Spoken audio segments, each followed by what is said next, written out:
Hello everyone, welcome to Bind Edutech. Board पर यहाँ आपके सामने बीटा डीके के विषय में लिखा हुआ है एंड लास्ट क्लास तक में हम लोगों ने बीटा डीके के बारे बस चर्चा को शुरुआत किया था। और बीटा डीके के जो 3 टाइप्स होते हैं, beta minus decay, beta plus decay and one more is electron capture.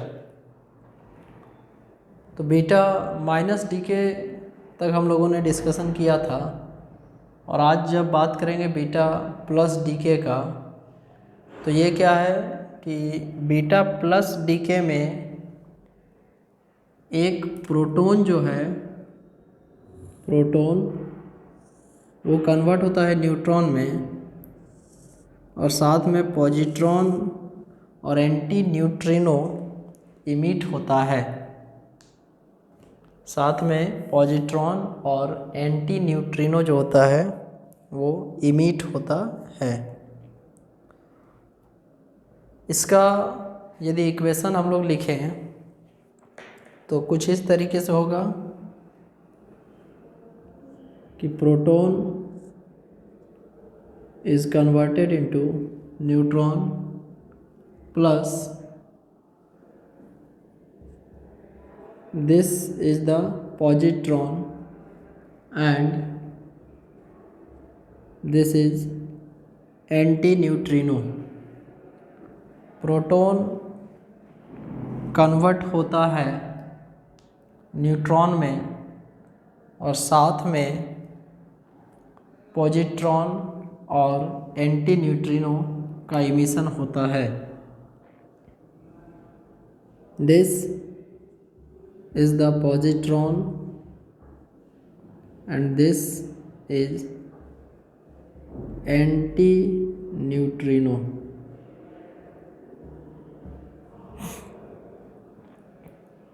इसका इक्वेशन यदि हम लोग लिखें तो हाइड्रोजन 1H1 ये आपको बनाएगा neutron 01 plus E10 plus anti neutrino.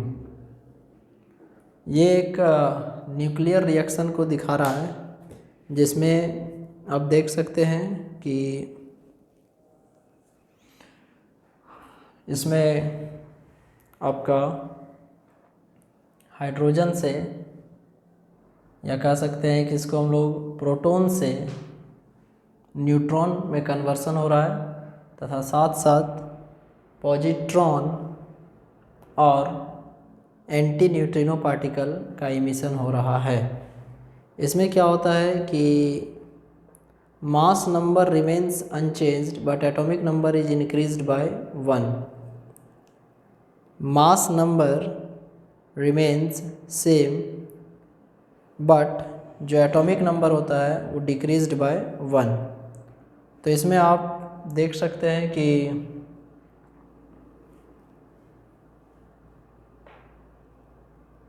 Mass number पर कोई भी असर नहीं पड़ता है, लेकिन एटॉमिक नंबर जो होता है वो एक डिक्रीज कर जाएगा।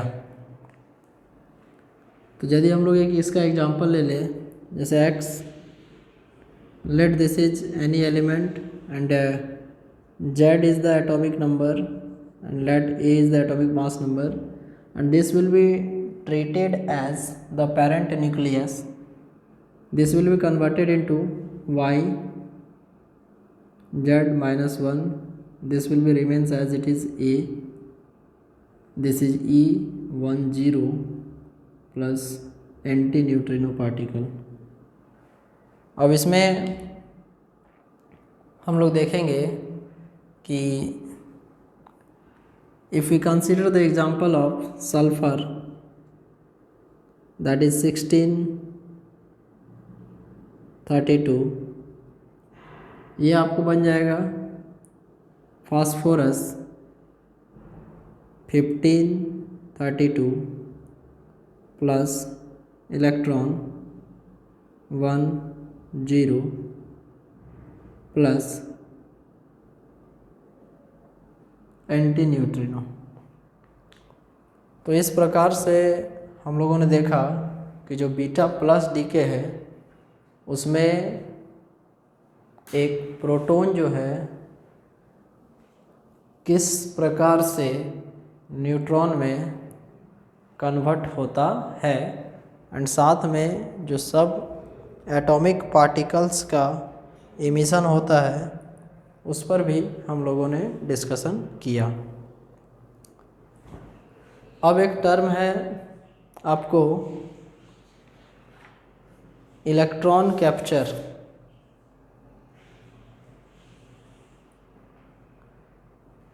इसका हम स्टेटमेंट आपको पढ़ के सुना देंगे एंड मीनिंग क्या होता है वो भी बताते हैं कि some proton rich nuclei capture one of the atomic electrons usually from the K cell. A proton in the nucleus combine with the electron forming a neutron. A neutron created in the process is emitted from the nucleus, and the entire process can be represented as, जैसे जो इसका third वाला है जिसको हम लोग कहते हैं इलेक्ट्रॉन कैप्चर, इसमें इसका इक्वेशन पहले लिख देते हैं कि जब एक प्रोटॉन और एक इलेक्ट्रॉन कंबाइन करता है तो ये न्यूट्रॉन का फॉर्मेशन करता है, प्लस साथ में ये पार्टिकल्स जो होता है एंटी न्यूट्रिनो।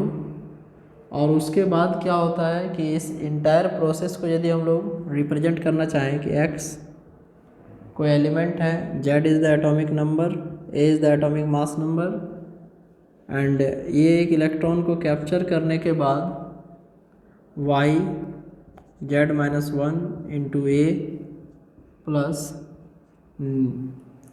Anti neutrino.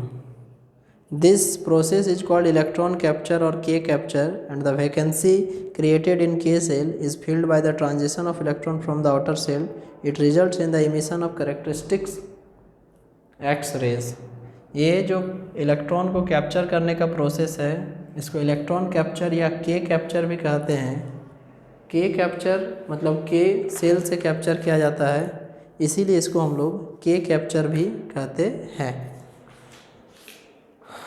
और इसमें जब हम लोग आगे बढ़ेंगे तो हमारे पास जो टर्म आएगा gamma DK.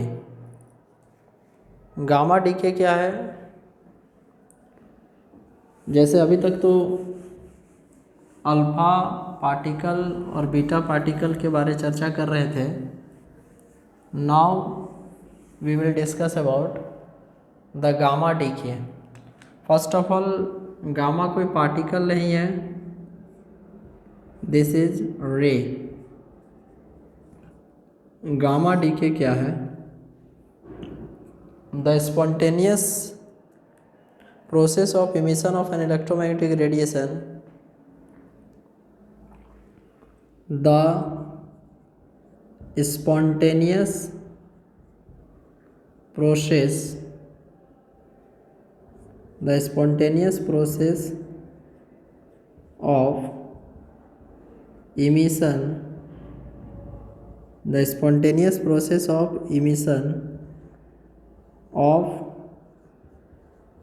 electromagnetic radiation, the spontaneous process of emission of electromagnetic radiation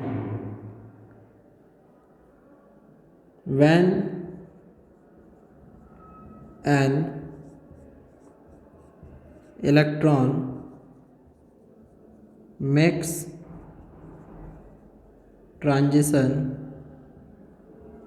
from excited state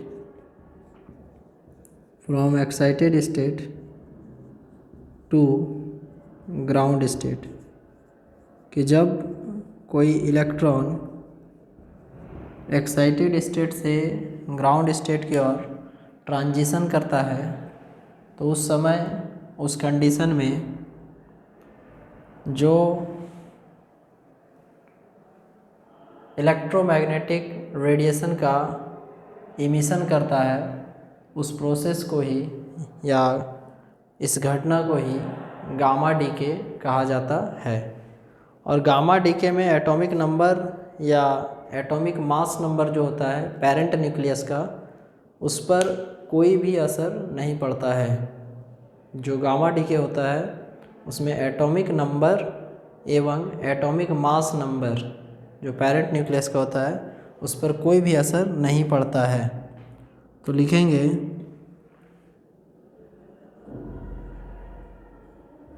in gamma DK there is no change in atomic number and in atomic mass number of parent nucleus. जो parent nucleus होता है उसका atomic number और atomic mass number पे किसी भी प्रकार का कोई चेंज नहीं आता है, मतलब that remains invariant. Atomic number और एटॉमिक मास नंबर में किसी भी प्रकार का कोई बदलाव नहीं आता है गामा डीके में। और जो गामा डीके होता है उसमें नॉर्मली यदि उसको दिखाया जाए तो gamma decay actually follows alpha decay and beta decay. तो इसमें लिखेंगे gamma decay follows alpha decay and beta decay. जो गामा डीके होता है वो अल्फ़ा डीके और बीटा डीके को फॉलो करता है।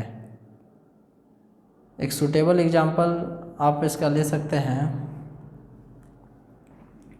कि जो निकेल 27 से 60 का कन्वर्सन होता है कोबाल्ट 28 से 60 plus emission of the radiation, ये जो कन्वर्सन है ये आपको एक गामा डीके का एग्जाम्पल होगा। इसमें आप एक हम डायग्राम के थ्रू इसको हम समझाएंगे आपको दैट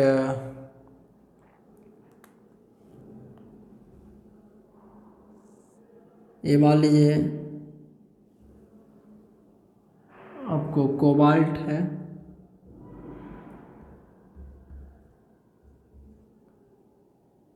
(27, 60) एनर्जी स्टेट को बता रहा है कोबाल्ट का। और यहाँ से बीटा माइनस डीके होगा और ये निकेल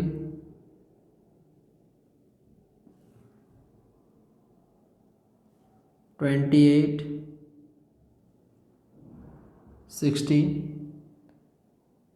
तो निकेल यहाँ 28 हो जाएगा।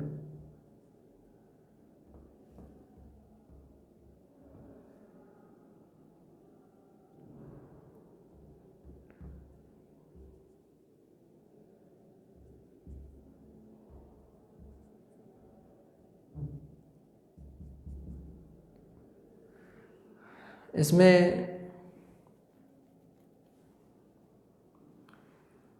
बीटा माइनस डी के होने के बाद अब गामा रे का इमिशन होगा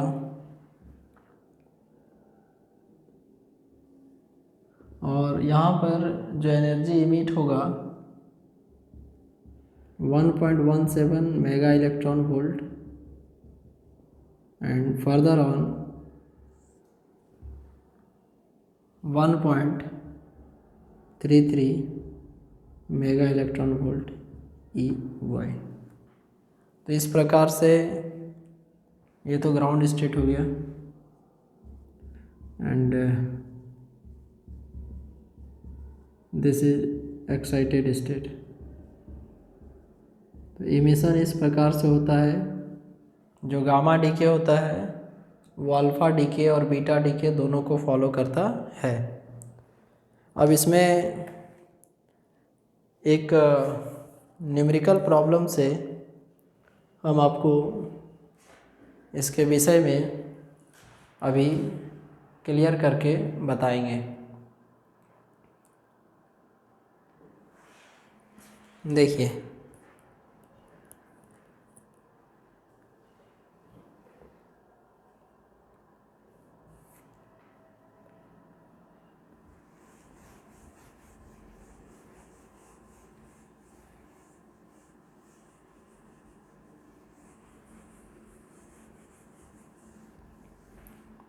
एक सवाल है कि the radioactive isotope decay according to the sequence.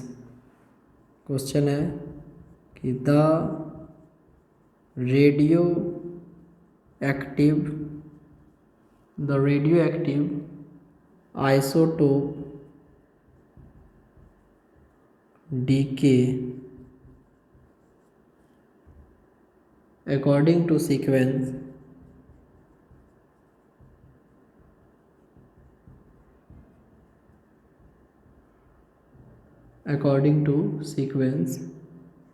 D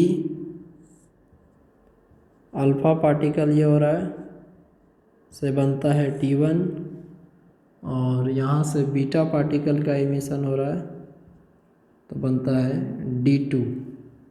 if the mass number and atomic number, ये एक सवाल है, if the mass number and atomic number, the mass number and atomic number of D2 are 176 and 71 respectively, 176 and 71 respectively, what is the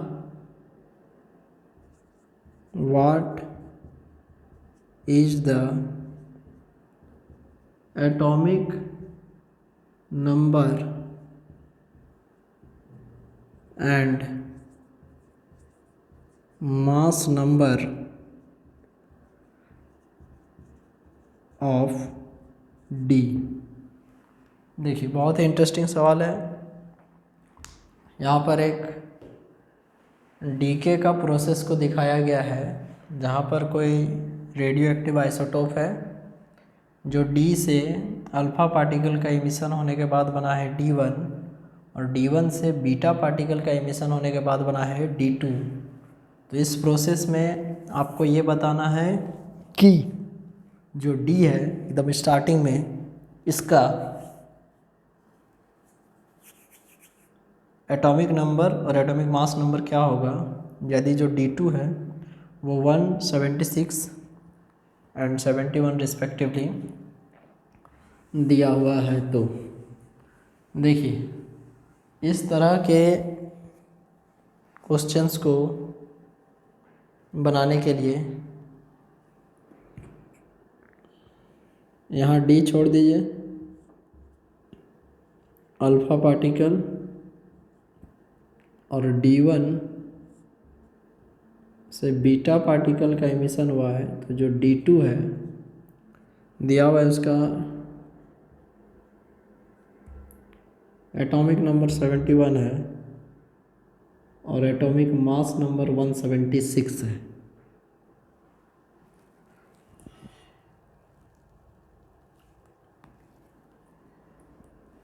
इसके बाद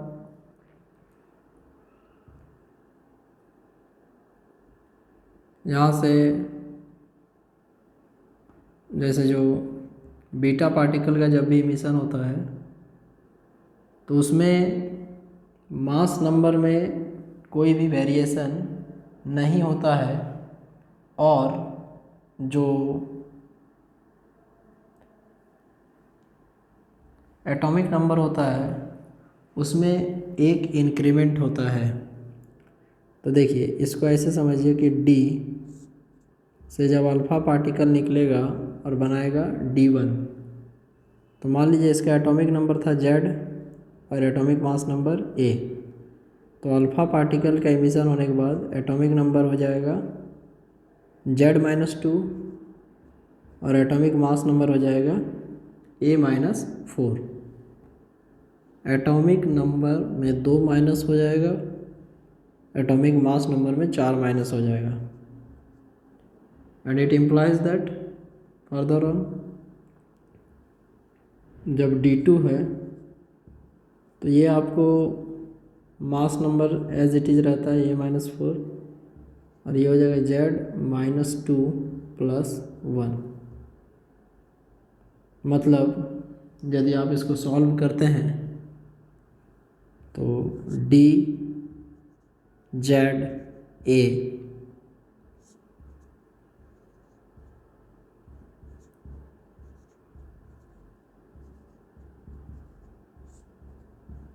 D1 के बाद D2 Z-1 A-4। हम लोग को इस इक्वेशन में सबसे लास्ट में 2 वैल्यू कैलकुलेट करना है and that are the actually value of A and Z।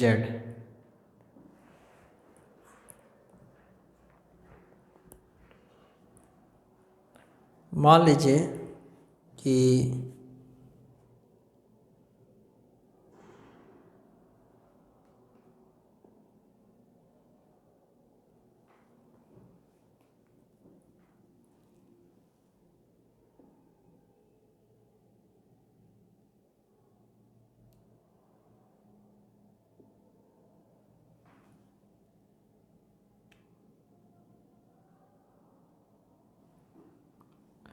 इसको आप इक्वेशन 1 मान लें और इसको आप इक्वेशन 2 मान लें,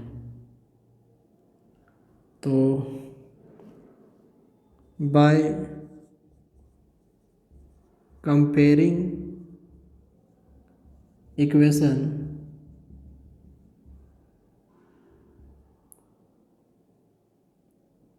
1 एंड 2 इसको और इसको कंपेयर करते हैं तो एक साइड आपको मिलेगा D2 71 176 is equal to D2 Z-1 A-4। It implies that Z-1 is equal to 71, that is Z बराबर 71 + 1, तो Z बराबर हो जाएगा 72। ये आ गया आपको एटॉमिक नंबर। और उसके बाद नेक्स्ट में यदि कंपैरिजन करें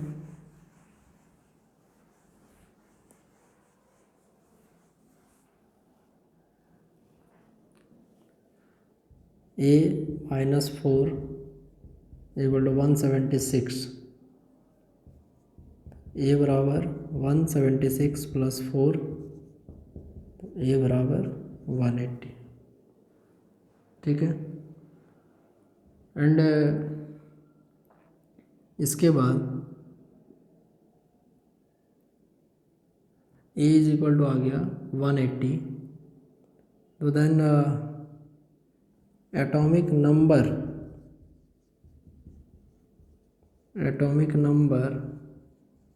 of D is equal to 72 and atomic mass number of D is equal to 180। Atomic number जो होगा वो आ जाएगा 72 और एटॉमिक मास नंबर आ जाएगा 180। अब इसके बाद जो टर्म हम लोग पढ़ने वाले हैं दैट इज़ न्यूक्लियर रिएक्शन। लेकिन उससे पहले एक टर्म आता है radio activity. Radio activity actually एक प्रोसेस है, हमने पहले भी इसके बारे में चर्चा किया है। तो रेडिएशन के बाहर आने का प्रोसेस होता है रेडियो एक्टिविटी, और यह दो तरीके से होता है।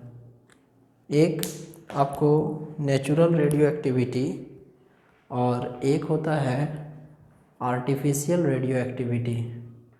तो इसके विषय में हम लोग नेक्स्ट क्लास में चर्चा करेंगे। यहाँ तक आप लोग देख के रखिएगा, नेक्स्ट क्लास में इसके आगे हम लोग डिस्कस करेंगे अबाउट द न्यूक्लियर रिएक्शंस।